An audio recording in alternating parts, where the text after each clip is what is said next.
La culture qualité est un élément essentiel de la compétitivité des entreprises. Elle permet d'intégrer des réflexes de performance auprès des travailleurs. Pour en parler, nous recevons donc pour vous le docteur Arnaud Caboret, expert qualiticien.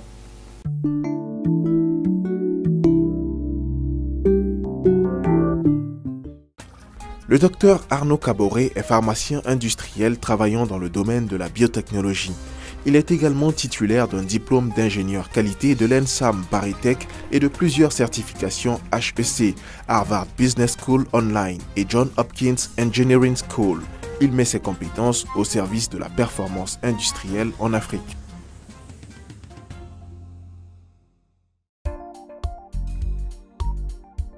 Qu'est-ce que la culture qualité ? Alors, je suis très content aujourd'hui de pouvoir aborder la notion de culture qualité avec vous.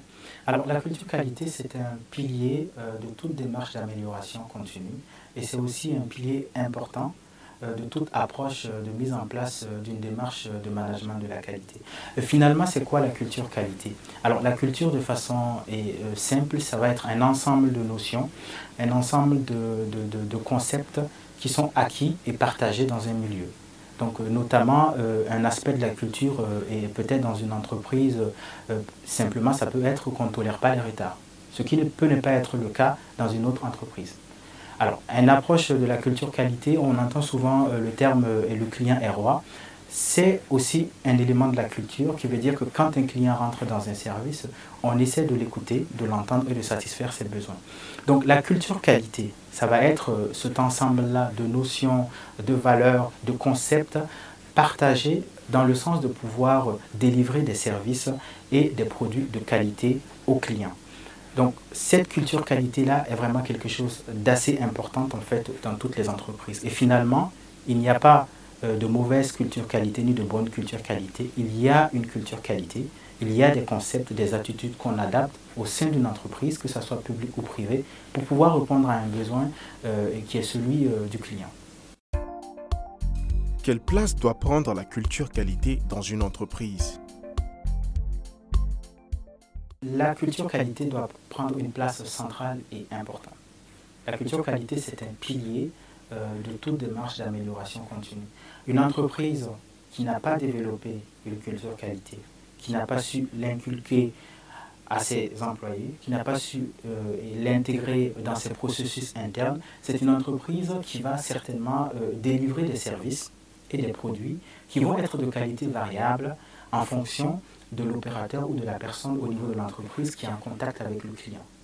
Donc, notamment, et vous avez certainement eu ce type d'expérience-là où vous allez peut-être aller dans un service ou dans un restaurant et une personne va se plaindre en disant l'employé qui devait me recevoir est en retard ou j'ai été traité différemment et une autre personne va dire moi j'ai finalement été bien traité. Tout ça c'est parce qu'il n'y a pas de culture qualité partagée au sein de l'entreprise. Sinon normalement on devrait délivrer de façon constante les produits ou les services de même qualité.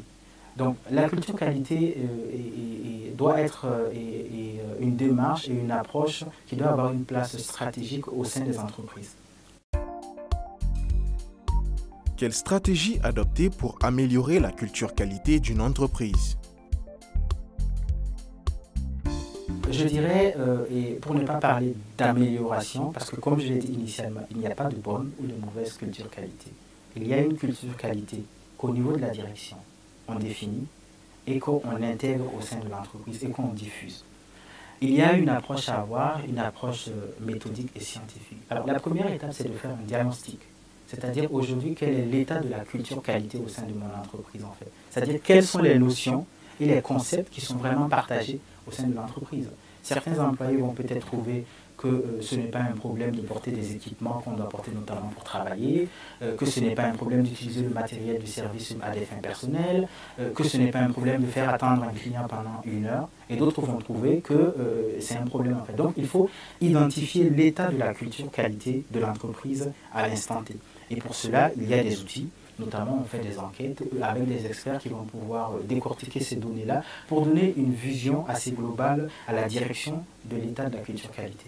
Une fois qu'on a la vision de la culture qualité au sein de son entreprise, la deuxième étape, c'est de pouvoir définir sa vision. Quelle est la vision que je veux avoir, que je veux qu'on ait, quelle est la culture que je veux instaurer au sein de mon entreprise. En des mots clairs, faciles à comprendre par tous les employés. Et une fois qu'on a défini cette vision-là, on va voir quel est l'écart entre la culture qualité aujourd'hui et la culture qualité qu'on veut atteindre.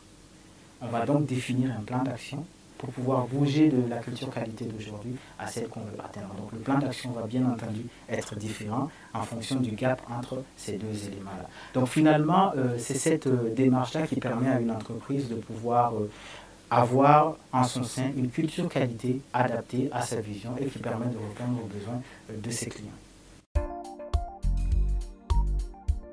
Comment peut-on mesurer la culture qualité d'une entreprise? Il faut la mesurer en interne, c'est-à-dire la perception que les employés à tous les niveaux hiérarchiques ont sur des éléments et qu'on définit en fonction du type d'entreprise. Il faut la mesurer aussi de façon externe, c'est-à-dire la perception que les utilisateurs, les clients des services et des produits ont. Donc on fait des enquêtes, on définit un questionnaire, on peut faire des interviews, on peut utiliser ces outils-là adaptés au contexte local. Donc des questions qu'on définit et bien entendu avec la direction. Et on administre ces questions-là aux employés de l'entreprise et aussi on fait une enquête vers l'extérieur. Donc on rassemble ces éléments-là qu'on décortique pour pouvoir apprécier la culture qualité au sein de l'entreprise en fait. Donc pour définir la culture qualité de l'entreprise, identifier, il faut être à l'écoute des employés et des clients. Par où doit commencer un dirigeant d'entreprise qui souhaite donner une place importante à sa culture qualité? Je dirais, tout dirigeant d'entreprise aujourd'hui, peu importe la taille de l'organisation, doit prendre conscience de l'importance de la culture au sein de l'entreprise et spécifiquement l'importance de la culture qualité. Il faut s'assurer que les employés, en fait, ont acquis et partagent un certain nombre de notions. Une fois que cette prise de conscience-là elle est acquise et qu'elle est partagée au niveau du comité de direction, ce qui est important en termes de première étape, c'est de faire un diagnostic. Et ce diagnostic-là, comme je l'ai dit précédemment, c'est de pouvoir identifier quel est l'état aujourd'hui de la culture qualité au sein de mon entreprise. Et pour cela, il faut se faire accompagner par des experts, parce qu'il y a une méthode scientifique pour cela, pour pouvoir faire ce diagnostic-là finalement.